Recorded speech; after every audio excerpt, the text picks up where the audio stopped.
الحمد لله الحنان المنان الذي خلق الإنسان علمه البيان والصلاة والسلام على رسوله سيد الإنس والجان وعلى آله وأهله وعترته وأهل بيته وأزواجه وأصحابه وأولياء أمته وصلحاء ملته ذوي الإحسان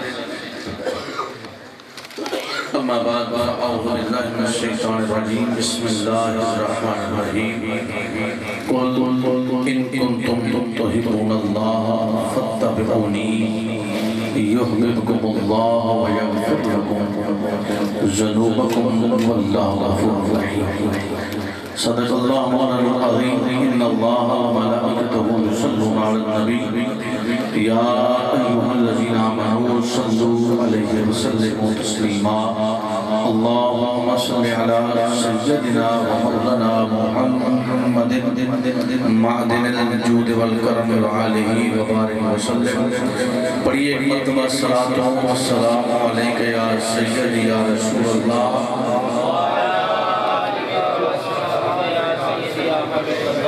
پیچھے تک بلند آواز سے نبی اور آل نبی کی بارگاہ میں الصلاة والسلام علیک یا سیدی یا رسول اللہ وعلا آلہ وصحبہ وسلم علیک یا سیدی یا جد الحسن والحسین مولا صلی وسلم دائما ابدا علی حبیبک خیر الخلق کلہم یا اکرم الخلق مالک العوذ بہ سواک عند حضور الحادث الشرم یا رب بالمصطفى بلغ مقاصدنا واغفر لنا ما مضى يا واسع الكرم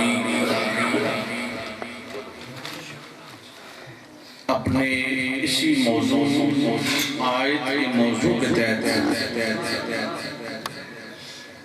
چند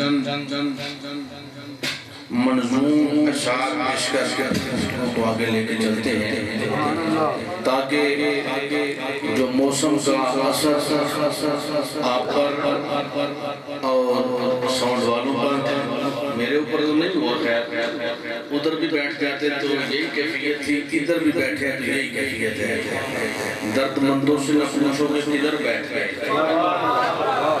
جتنی خاموشی سے آپ نے نعتیں سنی ہے نا ذکر حضور کا ہو اور عاشق خاموش ہو بات کی سمجھ نہیں آتی اور تھوڑا سا چہروں پر نبی کے ذکر کے وقت تبسم نہ ہو تو یہ بھی بات سمجھ میں نہیں آتی درد مندوں سے نہ پوچھو کہ کدھر بیٹھ گئے ان کی مجلس میں غنیمت ہے جدھر بیٹھ گئے یہاں غرض ہے دین سے تکلف سے کام نہیں ہاں ادھر بیٹھ گئے ادھر بیٹھ گئے آئیے اپنے موضوع آگے لے کر چلتے ہوئے روز ازل خالق نے جاری پہلا یہ فرمان کیا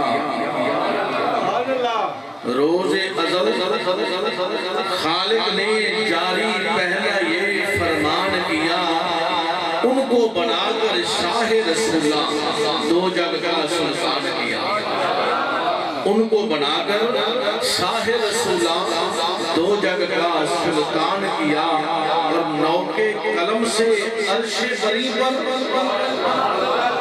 نو کے قلم سے عرش بری پر حق نے لکھا جب نام نبی قوم و مقام کی ہر عظمت کا حضرت کو عنوان کیا کون و مقام کی ہر عظمت کا حضرت کو عنوان کیا شان ابو القاسم دیکھو تو رب جہان دنیا میں شان ابو القاسم دیکھو تو رب جہان دنیا میں پہلے قرآن والا بھیجا پھر نازل قرآن کیا پہلے قرآن والا بھیجا پھر نازل قرآن کیا اور بیچ کے ہم میں محبوب اپنا بیچ کے ہم میں محبوب اپنا دین کے نکتے سمجھائے ٹکر نہ دے نبی کی شریعت سے بیچ کے ہم میں محبوب اپنا دین کے نکتے سمجھائے پردے پردے میں امت امت کی بخشش کا سامان کیا، پردے پردے میں امت کی بخشش کا سامان کیا، اور دین اس کا دنیا بھی اس کی، ہر شے اس کی مٹھی میں، دین اس کا اور دنیا بھی اس کی، ہر شے اس کی مٹھی میں، جس نے ان کے نام پہ اپنا تن من دھن قربان کیا، جس نے ان کے نام پر اپنا تن من دھن قربان کیا۔ اور ذرا توجہ ہے، عجز و ادب سے ان کا نام پاک لیے جانے کے لیے، لوگ آگے ساڑھیاں کرسیاں واسطے، عجز و ادب سے ان کا نام پاک لیے جانے کے لیے، نام ہماری بستی کا قدرت نے پاکستان کیا، نام ہماری بستی کا قدرت نے پاکستان کیا، اور صدقے جاؤ نصیر اساقا اس مولا کی رحمت پر، صدقے جاؤ نصیر اساقا اس مولا کی رحمت پر، راہ دکھا کر اس در کی نرتن پر احسان کیا، راہ دکھا کر اس در کی نرتن پر احسان کیا، نام ہماری بستی کا قدرت نے پاکستان کیا، نام ہماری بستی کا قدرت نے پاکستان کیا۔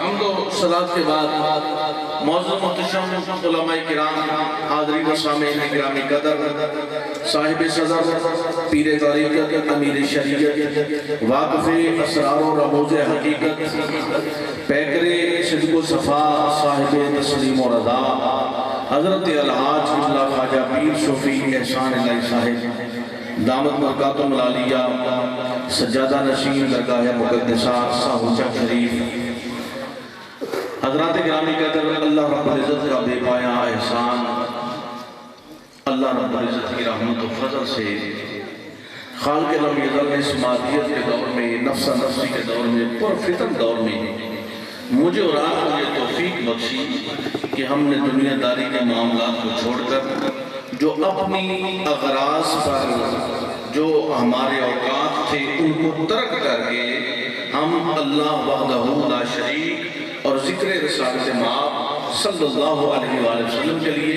یہاں حاضر ہوئے ہیں۔ تمام یاران طریقت نے بڑے خوبصورت آسن انداز میں تمام انتظام و انصرام اور کثیر جو ہے وہ خرچ کر کے اس اجتماع کا اہتمام کیا۔ اب ہر موسم اللہ کا ہے، ہر موسم اللہ کا ہے، اور یہ جو موسم بنا ہوا ہے نا، اس موسم میں رحمت کی امید زیادہ کبھی ہوتی ہے۔ یہ آپ سنتے رہے ہیں چاند رات میں کہ جی چاند دیکھنے کے لیے تو بیٹھے ہیں، لیکن پاکستان میں چاند دیکھنے کے امکانات کبھی ہیں۔ یہ مطلب کہ زیادہ امکانات ہیں۔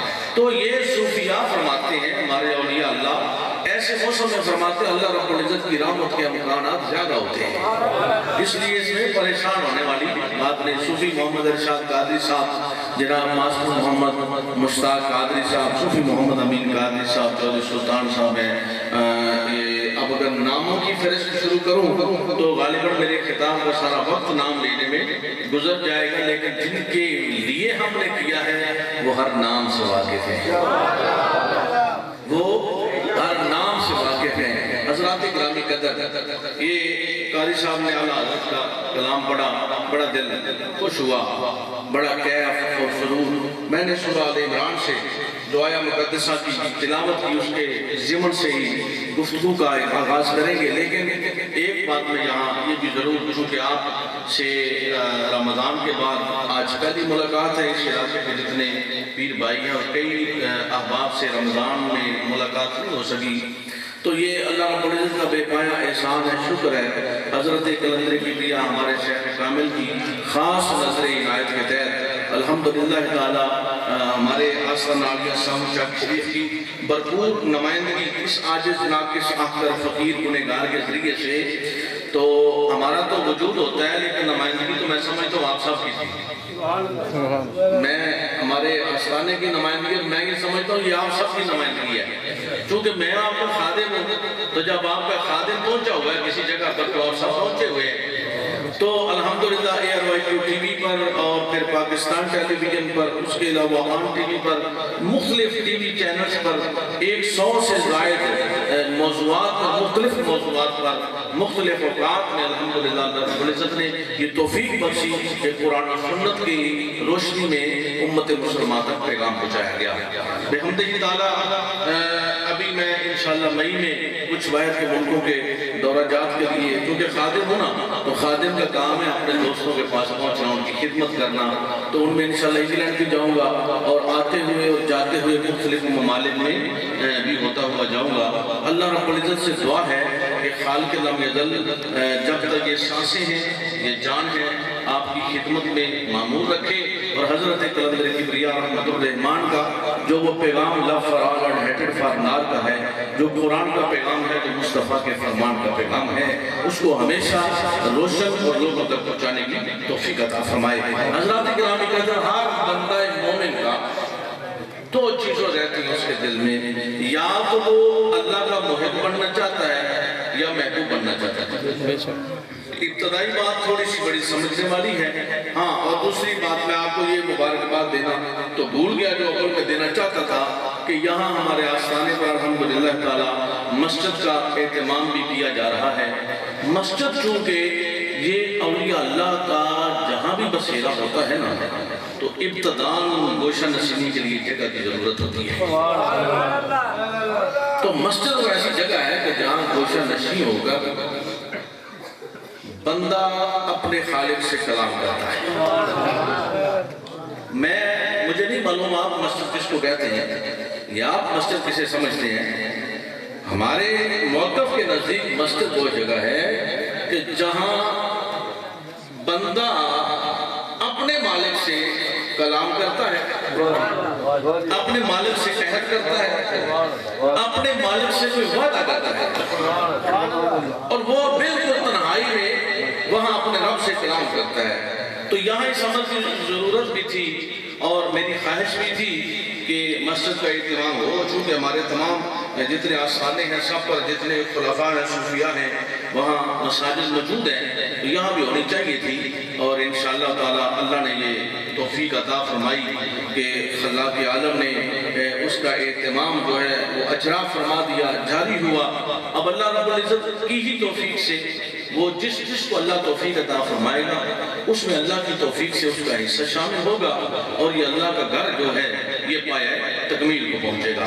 حضرات گرامی قدر, بندہ مومن کا حصول کیا ہے کہ یا تو وہ محب بننا چاہتا ہے رب کا یا محبوب بننا چاہتا ہے. جی کیا کہا میں نے, دعویٰ کیا ہے, یا تو محب ہونے کا دعویٰ ہے یا پھر محبوب ہونے کا دعویٰ ہے. اچھا, دعویٰ تو کفار بھی کرتے تھے, تفسیر خاصر میں بھی ہے, اس کے علاوہ دیگر تفاسیر میں یہ بات موجود ہے کہ دعویٰ کو کفار بھی کرتے تھے. اور کفار کہتے تھے کہ ہم بتوں کو اس لیے پوجتے ہیں. یہ بات بڑی توجہ طلب ہے, اگر آپ کے ذہنوں سے پھسل گئی تو پھر سمجھ نہیں آئے گی. میں بڑی محنت سے آپ کو یہ بات, چونکہ یہ ماسٹر صاحب کا حکم تھا کہ یہ جو کہ ہمارے سرکاری نقیب بھی ہیں لیکن آج انہوں نے نقابت بہت کم کیا ہے, تو ان کا حکم بھی تھا کہ کوئی کلام جو ہے وہ ایسا عشق کا تار چھیڑا جائے. تو میں نے آج سوچا کہ عشق کا تار نہیں, ہم عشق کا تڑکا لگاتے ہیں. تار چھیڑنا اور ہے, تڑکا لگانا اور ہے. تو میں نے سوچا کہ عشق کا تڑکا لگاتے ہیں. یہ سورہ آل عمران ہے, اللہ رب العزت نے جو آیہ مقدسہ میں نے تلاوت کی ہے, یہ پیچھے اگر کوئی بندہ سیانہ ہے تیرا بچہ اندر 2 منٹ خاموش کرو اگر ہو سکا. حضرات گرامی کے باقی اب میری طرف توجہ رکھیں. میں نے کیا عرض کیا, کفار بھی کہتے ہیں کہ ہم بتوں کی پوجا اس لیے کرتے ہیں کہ اللہ کی محبت میں بھئی عجیب بات ہے, پوجا بتوں کی کرتے ہیں اور محبت کا دعویٰ اللہ کا کرتے ہیں. خالق لم یزل نے جو محب اور محبوب کا تصدیق اور اسبات کا ذکر فرمایا تو فرمایا قل اے حبیب فرما دیجئے ان کنتم تحبون اللہ فاتبعونی یحببکم اللہ. یہاں دو چیزیں، ابتداء کیا ہے؟ تحبون اللہ، اگر تم اللہ سے محبت کرتے ہو، اگر تم اللہ کے محبوب ہو تو کیا کرو؟ فاتبعونی، میری اتباع کرو. یحببکم اللہ، اللہ تم سے محبت فرمائے گا. اچھا تحبون اللہ، اگر تم محب ہونے کا دعویٰ کرتے ہو. یحببکم اللہ، اگر اللہ کے محبوب بننا چاہتے ہو. ترتیب بڑی ہی تبدیل ہے، اصول ہے. بھئی باپ کہتا ہے کہ اگر تم میرے نال محبت کرنے نا پھر ہی کر، میرا حکم مان، میرا حکم مان. ماں کہتی ہے اگر تم مجھ سے محبت کرتے ہو تو میرا حکم مانو. استاد کہتا ہے کہ بھائی اگر تم محبت کرتے ہو، محب ہو، میرے چاہنے والے ہو تو پھر میرا حکم میرا مانو. اصول دنیا کا یہ ہے کہ محبت کرنے والا جس سے محبت کرتا ہے اس کے حکم کو مانے، اس کی اتباع کرے. لیکن یہاں سارا فلسفہ تبدیل ہو گیا. فرمایا تحبون اللہ، محب اللہ کے بننا چاہتے ہو یا اللہ کے محبوب بننا چاہتے ہو، فاتبعونی، اتباع مصطفیٰ کی کرو. بھئی دیکھیں ہونا یہ چاہیے تھا کہ اللہ فرماتا کہ اگر میرے محب بننا چاہتے ہو یا میرے محبوب بننا چاہتے ہو تو میرے حکم کی تعمیل کرو. جو اصول ہے وہ یہ ہے. لیکن یہاں اصول تبدیل ہو چکا. ہم نے بارگاہ کا آداب اور بارگاہ کا مقام، اب ان چیزوں میں نہیں جاؤں گا. میں صرف فاتبعونی پہ آپ کو چند باتیں عرض کرنے کے بعد اپنی گفتگو کو مکمل کروں گا کہ فرمایا کہ اگر محب بننا چاہتے ہو یا محبوب بننا چاہتے ہو تو فاتبعونی، اتباع میرے مصطفیٰ کی کرنا پڑے گی. اتباع میرے مصطفیٰ کی کرنا پڑے گی. مجھے یہ بتائیے، یہ جو درمیانی بات ہے نا اتباع، میرے مصطفیٰ کی کرنا پڑے گی. اگر تمہارا دعویٰ یہ ہے کہ اللہ کے محب ہو یا تمہارا دعویٰ یہ ہے اللہ کے محبوب ہو تو فاتبعونی، اتباع مصطفیٰ جان رحمت صلی اللہ علیہ وآلہ وسلم کی کرنا پڑے گی. اصول تبدیل کر دیا گیا ہے کہ اگر اس دعوے میں تم مصطفیٰ جان رحمت کی فرما برداری کرتے ہو تو دعوے میں سچے ہو، ادروائز اپنے دعوے میں جھوٹے ہو. ادروائز اپنے دعوے میں جھوٹے ہو، اپنے ایمان میں، اپنے جو ہے اپنے پہچان میں، اپنے رب کے محب ہونے یا محبوب ہونے کے دعوے پہ تم جھوٹے ہو تا وقت کے جب تک فرما برداری، اتباع مصطفیٰ جان رحمت صلی اللہ علیہ وسلم کی نہ کر دی جائے. اب یہ فاتبعونی کیا ہے؟ اس کی میں ایک سادہ مثال دے کے گفتگو کو آگے لے کر چلتے ہیں. آپ نے لہسن تو دیکھا ہے، لہسن اور کھایا بھی بہت ہے. لہسن دیکھا بھی ہے، کھایا بھی بہت ہے. اچھا اس کو ہم جب کھاتے ہیں تو اس کی بدبو بھی ہوتی ہے، کڑواہٹ بھی ہوتی ہے. کیا بدبو بھی ہے، کڑواہٹ بھی ہے.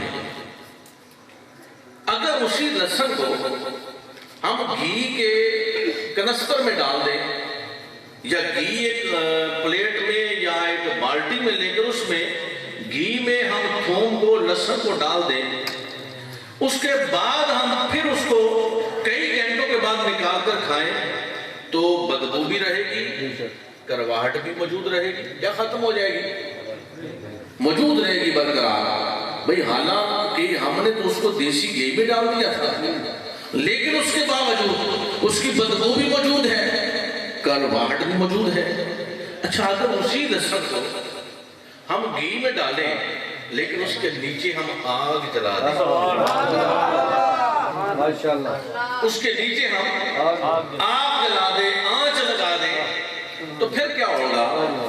اس کا تڑکا بنے گا.